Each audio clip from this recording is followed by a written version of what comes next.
اے ایمان والو، صبر اور نماز سے مدد لیا کرو، بے شک اللہ صبر کرنے والوں کے ساتھ ہے۔ اور جو لوگ اللہ کی راہ میں مارے جائیں ان کی نسبت یہ نہ کہنا کہ وہ مرے ہوئے ہیں، وہ مردہ نہیں بلکہ زندہ ہیں، لیکن تم کو شعور نہیں۔ اور ہم کسی قدر خوف اور بھوک اور مال اور جانوں اور میووں کے نقصان سے تمہاری آزمائش کریں گے۔ اور صبر کرنے والوں کو بشارت سنا دو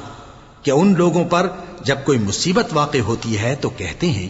کہ ہم اللہ ہی کا مال ہیں اور اسی کی طرف لوٹ کر جانے والے ہیں۔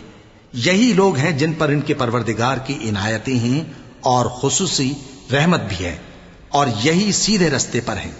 بے شک کوہ صفا اور مروہ اللہ کی نشانیوں میں سے ہیں، تو جو شخص خانہ کعبہ کا حج یا عمرہ کرے اس پر کچھ گناہ نہیں کہ دونوں کے درمیان چکر لگائے، بلکہ یہ ایک نیک کام ہے، اور جو کوئی نیک کام کرے تو اللہ قدردان ہے، دانا ہے۔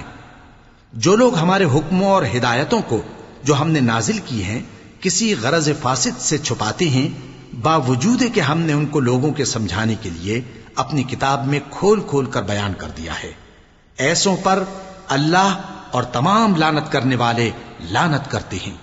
ہاں، جو توبہ کرتے ہیں اور اپنی حالت درست کر لیتے ہیں اور احکام الہی کو صاف صاف بیان کر دیتے ہیں تو میں ان کے قصور معاف کر دیتا ہوں، اور میں بڑا معاف کرنے والا بڑا مہربان ہوں۔ جو لوگ کافر ہوئے اور کافر ہی مرے، ایسوں پر اللہ کی اور فرشتوں کی اور انسانوں کی سب کی لعنت، وہ ہمیشہ اسی لعنت میں گرفتار رہیں گے۔ ان سے نہ تو عذاب ہلکا ہی کیا جائے گا اور نہ انہیں کچھ مہلت ملے گی۔ اور لوگوں، تمہارا معبود ایک ہی معبود ہے، اس بڑے مہربان اور رحم والے کے سوا کوئی عبادت کے لائق نہیں۔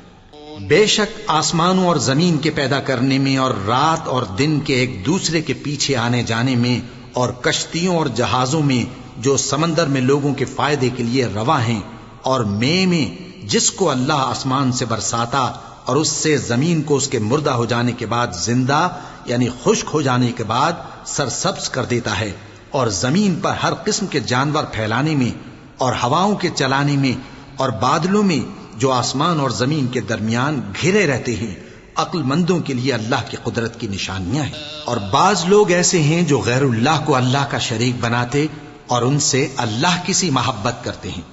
لیکن جو ایمان والے ہیں وہ تو اللہ ہی کے سب سے زیادہ دوست دار ہیں۔ اور اے کاش ظالم لوگ جو بات عذاب کے وقت دیکھیں گے اب دیکھ لیتے کہ سب طرح کی طاقت اللہ ہی کو ہے، اور یہ کہ اللہ سخت عذاب کرنے والا ہے۔ اس دن کفر کے پیشوا اپنے پیروں سے بیزاری ظاہر کریں گے اور دونوں عذاب الہی دیکھ لیں گے اور ان کے آپس کے تعلقات منقطع ہو جائیں گے۔ یہ حال دیکھ کر پیروی کرنے والے حسرت سے کہیں گے کہ اے کاش ہمیں پھر دنیا میں جانا نصیب ہو، تاکہ جس طرح یہ ہم سے بیزار ہو رہے ہیں اسی طرح ہم بھی ان سے بیزار ہوں۔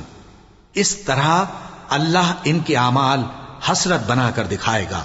اور وہ دوزخ سے نکل نہیں سکیں گے۔